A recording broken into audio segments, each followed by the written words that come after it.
ગુજરાત રાજ્યની કુલ 266 ગ્રામ પંચાયતનું ખાતમુહૂર્ત મુખ્યમંત્રી ભૂપેન્દ્રભાઈ પટેલ દ્વારા આણંદથી કરવામાં આવ્યું. આ પ્રસંગના ભાગરૂપે ડભોઈ તાલુકા કક્ષાનો કાર્યક્રમ ડભોઈના ઓરડી ગામે યોજાયો. તાલુકામાં 34 ગ્રામ પંચાયતનું ₹8.5 કરોડના ખર્ચે નવી બનવાની છે. ત્યારે મેવાસ અને છેવાડાના ગામોને ગ્રામ પંચાયતનો લાભ મળે અને જર્જરિત ગ્રામ પંચાયતોની જગ્યાએ નવી બને તે માટે નવી આધુનિક ગ્રામ પંચાયતો બનવા જઈ રહી છે.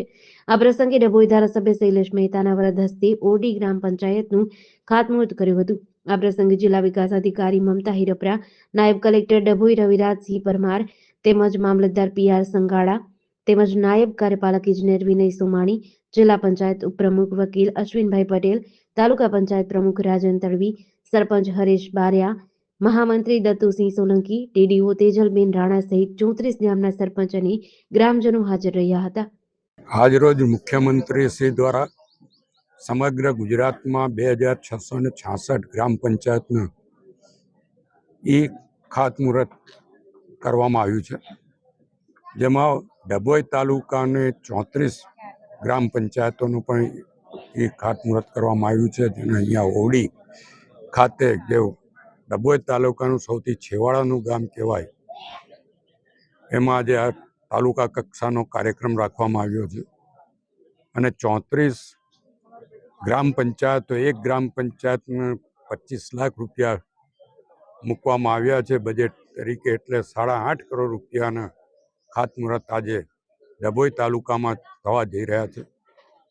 હું મુખ્યમંત્રીશ્રીનો પણ આભાર માનું છું અને ડભોઈ તાલુકાના ઓરડી જેવું છેવાડાનું ગામ, જેમાં પહેલીવાર તાલુકા કક્ષાનો આવો કાર્યક્રમ કર્યો છે, એ બદલ વહીવટી તંત્રનો, જિલ્લા વિકાસ અધિકારી, પ્રાંત અધિકારી, મામલતદાર, તાલુકા વિકાસ અધિકારી એ લોકોનો પણ દિલથી આભાર માનું છું કે આવા છેવાડાના ગામ પસંદ કરીને આ ગામોને મહત્ત્વ આપ્યું ને આ વિકાસમાં બધા જ ગામો અને જે છેવાડાના ગામ સુધી સવલતો પહોંચવી જોઈએ એવો જે સરકારનો એમ છે એ અહીં આગળ પહોંચાડવાનો પ્રયત્ન કર્યો છે.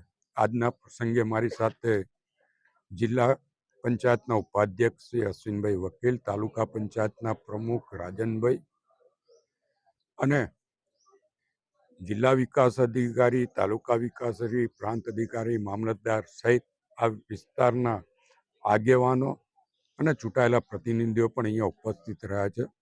ત્યારે હું આ 34 ગામના નાગરિકોને આપના મારફત અભિનંદન આપું છું, શુભેચ્છા આપું છું અને હવે એક અત્યાધુનિક ગ્રામ પંચાયતો બનશે, જેથી સામાજિક કામો, ખેડૂતોના કામો, નાગરિકોના કામો પણ સહેલાઈથી થઈ શકે અને કર્મચારીઓ એટલે કે તલાટી, ગ્રામ પંચાયતના કર્મચારીઓ, સરપંચ, ઉપસરપંચ અને ગ્રામ પંચાયત સભ્યોને પણ બેસીને કામ કરવાની સવલત મળશે અને આનો સદુપયોગ થાય એવી આપના મારફત તમામને વિનંતી પણ કરું. JDC ન્યૂઝ સાથે નિરંજન ચૌહાણ, ડભોઈ.